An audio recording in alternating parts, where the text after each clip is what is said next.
सूरतुल बकरा आयत 135। मिल्लत इब्राहीम क्या है? रूहानी और साइंसी तदब्बुर। सूरतुल बकरा आयत 135। अरबी मतन।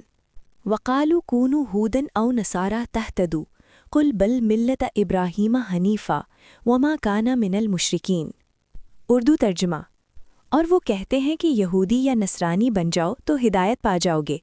कह दो नहीं, बल्कि हम इब्राहीम अलैहिस्सलाम के तरीक़े पर हैं जो यकसू थे और वो मुशरिकों में से न थे। बिस्मिल्लाहिर्रहमानिर्रहीम। ये आयत हमें एक निहायत अहम सवाल के सामने ला खड़ा करती है। क्या हिदायत किसी ख़ास लेबल, ग्रोह या शनाहत की मोहताज है? अल्लाह ताला फरमाते हैं कि लोग कहते हैं यहूदी या नसरानी बन जाओ तो हिदायत मिलेगी। ये दरअसल इंसान की वो नफ्सियाती कमज़ोरी है जो हमेशा नाम, शनाख्त और ग्रोह में पनाह तलाश करती है। लेकिन कुरान फ़ौरन इस सोच की इस्लाह करता है। कह दो नहीं, बल्कि मिल्लत इब्राहीम। यहाँ मिल्लत का लफ्ज़ बहुत मायने ख़ेज़ है। मिल्लत सिर्फ मज़हब नहीं, बल्कि ज़िंदगी का पूरा ज़ाविया नज़र है।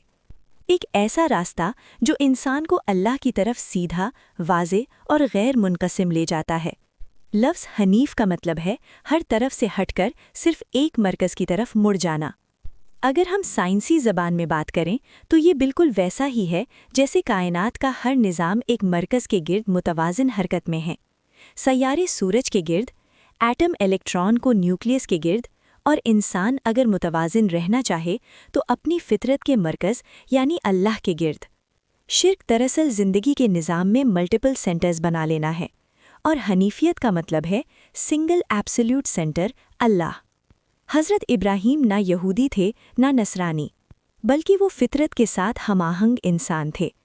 यही वजह है कि कुरान आखिर में वाज़ेह करता है और वो मुशरिकों में से न थे, यानी उन्होंने ताकत, रस्म, रिवायत या माशरती दबाव को कभी भी अल्लाह के बराबर नहीं खड़ा किया। आज का इंसान भी यही कहता है, मेरे तरीक़े में आ जाओ, मेरे नज़रिए में आ जाओ, तब नजात मिलेगी।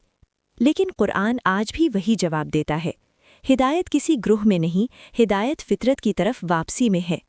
मिल्लत इब्राहीम दरअसल इंसान के अंदर के शोर को खामोश करके उसे उसकी असल पहचान याद दिलाती है।